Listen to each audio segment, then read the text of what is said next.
The first time my family spoke to me in 4 years wasn't a call. It was an envelope delivered to my office at 8:07 a.m., 3 hours before I was scheduled to walk onto a stage in front of 300 founders, investors, partners, and press. No return address, no love mom, no pretending. Just my full name typed in clean black ink like a courtroom label. I stood there for a second, staring at it, feeling that old instinct try to rise in my chest, the one that always wanted to soften things. The one that wanted to believe this might be something sweet. But sweetness doesn't arrive in unmarked envelopes. I carried it into my office, closed the door, and opened it the same way I open a suspicious file. Slowly, deliberately, without assumptions. Inside were three things. First, my old denim thrift store jacket, the one I wore when I was 12, the one that smelled faintly like lavender detergent and someone else's life. The jacket that earned me my childhood nickname. Second, a thick document with a clean title across the top. Declaration of co-ownership and assignment. And third, a printed screenshot showing a scheduled email set to send at 9:30 p.m. to 12 addresses I recognized instantly: my two biggest clients, three potential partners, a journalist who loved founder mess, and two investors I'd been courting for months. A yellow sticky note was slapped onto the affidavit. My mother's handwriting. 6 words. No softness, no shame. Sign after your speech, or it goes. I didn't sit down. My throat tightened, not with sadness, something sharper. Because this wasn't family reaching out. This was pressure dressed up as paperwork. I flipped through the affidavit. It was written in that stiff, confident language people use when they want you to feel like you already lost. Then I found the line that made my pulse turn calm and cold. The undersigned acknowledges prior agreement to transfer 51% of intellectual property and founder rights. Founder rights. My name. My company. My credibility. I turned to the last page. There it was. A notary stamp. A notary ID number. A signature. It looked official enough to scare anyone who didn't know how these games work. And that's exactly why it was dangerous. Because in business, you don't need something to be true to make it harmful. You just need it to be loud. I stared at the jacket for a long moment, then looked down at the sticky note again. Sign after your speech. They picked today on purpose. They didn't choose a random Tuesday. They chose the day my name would be most visible, the day I'd be photographed, quoted, tagged, and remembered. They chose the day a rumor would spread faster than a correction. My assistant, Julia, knocked lightly and stepped in. "You're on in 3 hours," she said, then hesitated. "And there's someone downstairs asking for you." I looked up. I didn't ask who. I already knew. I reached for the jacket and lifted it carefully, as if it might bite. I shook it once, almost absent-mindedly. Something small fell out of the lining and landed softly on my desk. A tiny sealed envelope. Not theirs. Mine. I stared at it for a second, then felt a strange, quiet gratitude. Months earlier, my lawyer had told me something that stuck in my bones. When people can't access your money, they try to access your name. And I'd prepared for that. I slid open the tiny envelope with my letter opener. Inside was a thick card, like a business card, printed on clean white stock. At the top it read, "Notary Verification, Lumenfold Legal." Below that was a notary ID number. And beneath it, 2 words in bold, "Invalid Record." I stared at the card, then looked back at the affidavit on my desk. My family thought they brought a weapon. They didn't know they'd also brought evidence. I picked up my phone and called Marisol, my head of legal counsel. She answered on the first ring. "You got it," she said, like she'd been waiting for my call. "Yes," I replied. "They're bringing paper." Marisol's voice stayed calm. "Good," she said. "We bring proof." I looked down at the jacket again, then at the scheduled email screenshot. "Sign after your speech," I whispered, reading my mother's note. Then I smiled, small and sharp. "Okay," I said quietly. "After my speech. Because if they wanted a stage, I'd give them one, just not the one they expected." Before I tell you what happened next, hit like and subscribe if you love stories where the quiet one stops shrinking. And tell me what country you're watching from. I read more than you think. When I was 12, my older sister Claire started calling me the thrift store girl. It wasn't cruel at first. It was a joke. I came home one afternoon with that denim jacket from a thrift shop, proud like I'd found treasure. It smelled faintly of lavender detergent and someone else's life, and I loved it anyway. Claire laughed and said, "Thrift store girl." My mom laughed. My dad repeated it at dinner. And in my family, that's how names became roles. Claire said the line. My parents made it official. Over time, it stopped being a joke and became an expectation. If something broke, I fixed it. If something cost too much, I went without. If someone needed help, I gave it quietly. I learned how to make myself smaller without looking like I was shrinking. Not weakness. Simplification. Less need. Less noise. Less disappointment. Claire was the opposite. Bright, loud, certain. Things happened for her or around her like the world was trying to keep up. My parents moved with her gravity. I moved around the edges. No one ever said I mattered less. They just behaved like I required less. And for a long time, I agreed. I left home early, not dramatically. No screaming. No slammed doors. Just a job in another city, a small apartment, and phone calls that got fewer until nobody noticed. I learned what money is when no one is watching. I learned what time does when you stop wasting it. I learned how quiet decisions stack into something solid. And I learned something else, too. People like Claire don't stop being Claire. They just wait for a new stage. By 31, I lived in Seattle and ran a company called Lumenfold. We helped organizations localize training and educational content fast, accurately, and respectfully using AI voice and language adaptation. It wasn't glamorous, but it was valuable. Clients came to us when mistakes were expensive, when trust mattered, when they needed someone calm under pressure. I built Lumenfold the way I built my life. Quietly, carefully, legally. I didn't tell my family about my success, not because I was hiding it, but because they never asked. They kept their version of me, the thrift store girl, the one who needed less because it made them comfortable. And the truth is, I let them. Because for years, I believed distance was enough. I believed leaving was a boundary, but leaving is only half a boundary. The other half is what you do when they return. The Cascade Innovation Gala was that night. It wasn't a party. It was a room full of leverage. Founders, investors, press, nonprofit directors, vendor partners, people who decide which companies get oxygen and which ones suffocate quietly. I'd been invited to speak because Lumenfold had won an award for a multilingual training project that made onboarding safer and faster for a national healthcare network. This stage wasn't about ego. It was about trust. And trust compounds. That's why the affidavit on my desk that morning didn't make me feel nostalgic. It made me feel targeted. My family didn't choose a random day. They chose the day my name would be most visible, so the threat of public doubt would hit harder. They chose the day a rumor would move faster than the truth. I read the affidavit again, this time like a strategist, not a daughter. The claim was simple. I had previously agreed, privately, to assign majority IP and founder rights to Claire. It referenced a family agreement from years ago. It didn't contain my signature, which should have made it laughable, but the notary stamp gave it weight. And the scheduled email screenshot made it urgent, because the planned message wasn't about proving anything. It was about planting doubt. It was written in that polished, fake concerned tone that makes people lean back and say, let's wait until this is resolved. Not let's investigate. Wait. Waiting kills deals. Waiting kills trust. Waiting is how you bleed without anyone ever admitting they pushed the blade in. I slid the affidavit into my bag. Then I slid the notary verification card into my wallet. I grabbed my coat, told Julia to keep the day normal, and walked out like nothing was wrong. Because panic is a gift you hand to people who want control. I wasn't giving them gifts anymore. At 5:30 p.m., the venue glowed with warm lights and polished glass. Everyone smiled like they were winning. I wore a simple black dress and a neutral expression. Julia walked beside me, quiet. You sure you're okay? She whispered. I'm focused, I said. There's a difference. I saw them immediately. My mother and father stood near the sponsor wall, chatting with someone important looking. And Claire stood slightly ahead of them, like a lead actress waiting for her cue. When her eyes found me, her face lit up with a smile so bright it felt practiced. Ava! She said loudly, turning heads. You made it. I didn't hug her. I didn't step back. I met her gaze calmly. You sent something to my office, I said quietly. Her smile didn't move. Just a reminder, she replied, voice sweet as frosting. My mother approached, placing a hand near my arm like she still had that right. Let's not do this here, she said softly. That line almost made me laugh.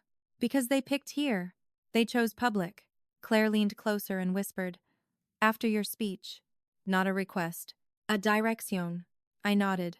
After my speech, I repeated, and she relaxed. Because she thought she'd just moved me with a whisper. People like Claire always mistake cooperation for surrender. I gave my talk. Professional, calm, clean. I spoke about building global training that respects culture, accuracy, and time. I didn't mention family. I didn't mention the affidavit burning a hole in my bag. I let the room see what my clients see. A founder who doesn't wobble. When I finished, the applause was real. A few people approached afterward, investors, partners, press, and for a moment, I let myself enjoy something rare. Not validation, evidence. Evidence that I belonged in the room. Then Claire appeared at my elbow like a shadow. Private lounge, she said. I looked at her. She smiled.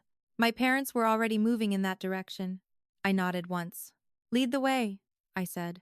The private lounge was quiet, carpeted, designed for important conversations. My mother closed the door behind me.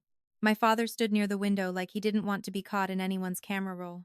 Claire sat and crossed her legs like a negotiator. She placed the affidavit on the table between us like a chess piece. My mother placed my thrift store jacket beside it. Timbul on one side, weapon on the other. There, Claire said. Now we can be adults. I didn't sit. I placed my bag on a chair and looked down at the affidavit. You want me to sign something, I said. Claire smiled. I want you to stop acting like you're above family, she replied. I nodded slowly. Interesting, I said. Because this isn't help. Claire's eyes narrowed. It's a correction, she said. A clarification. My father cleared his throat. Claire needs stability, he said. A public partnership announcement would solve a lot. There it was. Not money. Not a loan. A partnership announcement. My name. My credibility? Claire leaned forward. You sign the statement, she said. And we don't need to involve anyone else. My mother softened her voice. Family helps family. I stared at them and felt something almost peaceful. Because now it was clear. They weren't here for love. They were here for access. I looked at Claire. You don't want my money, I said. Claire smiled wider. I don't need it, she replied. I need something cleaner. My stomach stayed calm. Access, I said quietly. Claire's eyes flickered. I need your reputation, she corrected. I need your company to validate mine. My father nodded like this was logical. It's just a letter, he said quickly. Claire added the line that made the room feel colder. It doesn't have to be true, she said softly. It just has to be loud. That sentence landed like ice. Because it wasn't emotional. It was tactical. My mother watched my face carefully, waiting for me to shrink, waiting for the thrift store girl to appear. I smiled faintly. I see, I said. Claire relaxed again. She thought I was processing. What I was doing was measuring the room. Because now I knew the entire play. Corner me on a public night. Threaten my reputation with legal-looking paper. Force me to sign a public endorsement so Claire can borrow my credibility. If I refuse, hit send on the scheduled email and let doubt do the damage. It was clean. It was cruel. And it would have worked on someone who still needed their approval. If you're still listening, subscribe. Because this is where Claire learns the difference between loud and prepared. I pulled the notary verification card from my wallet and placed it on the table. Claire frowned. My mother leaned in. My father's face tightened. What's that? He asked. I tapped the card once. Notary verification, I said. For your affidavit. Claire scoffed. You think that matters? She asked. It matters to people who know how paper works, I replied. Claire's smile thinned. My mother's voice turned sharp. Ava, don't start with your games. I stayed calm. I didn't start this, I said. You delivered it to my office. Claire leaned forward, eyes hard. Sign the partnership statement, she said. Then we don't have to do this. I looked at her with quiet curiosity. Who notarized it? I asked. Claire blinked, then smiled like I was being cute. Does it matter? She replied. I nodded once. Yes, I said. Because the notary ID on this stamp doesn't match a valid record. Silence. My mother's hand froze on the jacket. My father swallowed. Claire's smile didn't disappear immediately. It flickered. Just enough. You're lying, she said quickly. I slid my phone forward and opened a simple verification screenshot Marisol had prepared. Notary ID entered. Result. No matching active record. Claire stared at it longer than she should have. My father's voice came out weak. Claire? Claire snapped her head toward him. Don't, she hissed. Then she looked back at me. So what? She said. It still looks official. I nodded. You're right, I said. To people who don't check. I leaned in slightly. But the moment you send this to anyone serious, it becomes something else. Claire's eyes narrowed. What? She asked. I smiled faintly. Evidence, I said. Claire stood abruptly. This is ridiculous, she said. You're trying to scare us. I didn't raise my voice. I'm trying to prevent you from hurting yourself, I replied. My mother's voice trembled with anger. You would do this to your sister on your big night? I looked at her. You chose my big night, I said. My father finally spoke, voice low and strained. What do you want? He asked. I took a slow breath. Then I pulled out the next piece. The draft press release. I placed it on the table. Claire's eyes widened slightly. My mother read the header and flinched. My father went pale. Claire snapped. Where did you get that? I met her gaze. The same way you got the affidavit, I said calmly. Through someone who thought paper could control me. Claire's face hardened. You've been watching us. Yes, I said. Because when someone threatens my company, I don't guess. I tapped the press release. You plan to send this after 9:30 p.m., I said. You plan to make my partners hesitate. Claire's voice rose. You don't know what I planned. I slid the scheduled email screenshot forward. Claire, Froza. The room went quiet except for the hum of the air conditioning. Then I said the sentence that cracked the illusion. You didn't bring leverage, I said softly. You brought evidence. My mother whispered my name like a prayer. Claire's voice went sharp. What are you talking about? I looked at her, almost gently. Do you really think you can send an invalid notarized affidavit and a coordinated press narrative, I said, and nobody tracks it? Claire scoffed. Track it how? I nodded toward the documents. Marisol embedded a verification marker, I said. A harmless identifier. My father frowned. What does that mean? He asked. I explained simply. It means this affidavit isn't just paper, I said. It's a canary. A quiet marker we use on sensitive legal drafts to identify unauthorized circulation. Not a trick, not a stunt. A legal watermark, clean and traceable. So when you copied it, scanned it, or forwarded it, I said, it created a trail. Claire's face changed. Not anger. Calculation. She was realizing she'd been playing checkers in a room built for chess. My mother's voice turned pleading. Ava, please, we can stop. We can forget this. I shook my head. No, I said. Because you didn't come to talk. You came to take. Claire's jaw tightened. Fine, she hissed. Then we'll send it anyway. I nodded once. Go ahead, I said. Claire blinked. My father stared at me. My mother looked confused. I kept my voice calm. Because if you send it, I said, Marisol sends our packet first. Claire's eyes narrowed. What packet? She demanded. I slid one more document forward, a simple cover page titled, Reputation Interference Documentation Packet. It sounded sterile on purpose. No drama, no accusations, just facts. Notary verification results, the scheduled email screenshot, the press draft, chain of custody notes, and counsel's statement. It wasn't designed to destroy anyone. It was designed to make serious people step back and say, we're not touching this. And that's what Claire feared. Because Claire didn't want to fight. She wanted a shortcut. She wanted to slip through doors that were closing on her, using my name as the key. My father's voice cracked. Claire, what did you do? He whispered. Claire didn't answer him. She looked at me, quieter now. You always were the thrift store girl, she said. I smiled faintly. Yes, I replied. And thrift store girls keep receipts. Then I reached for the denim jacket. Not as fear. As closure. I folded it neatly, slow and calm, and placed it back into the big envelope. My mother's eyes followed it like she was watching a version of me leave the room. Claire swallowed. So what now? She asked. I stood. Now, I said, you leave my name alone. My mother stood too, voice trembling. We're your family. I nodded. You are, I said. Then I added, calmly and clearly, but you're not my owners. Silence. That line had never existed in our house. We didn't talk about ownership.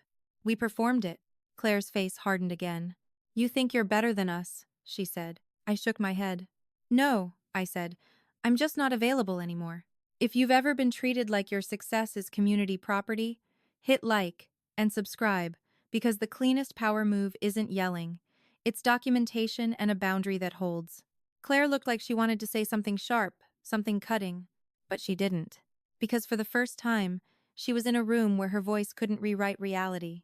My father stared out the window, eyes wet, like he'd finally realized what silence costs. My mother's hands hovered near the envelope, like she wanted to touch it, to rewind time. I didn't let her. I picked up my bag and walked to the door. My mother whispered, "Ava, don't do this." I paused, hand on the handle. Old instincts tried to rise, soften it, explain it, offer something. Thrift store girl instincts. I didn't obey them.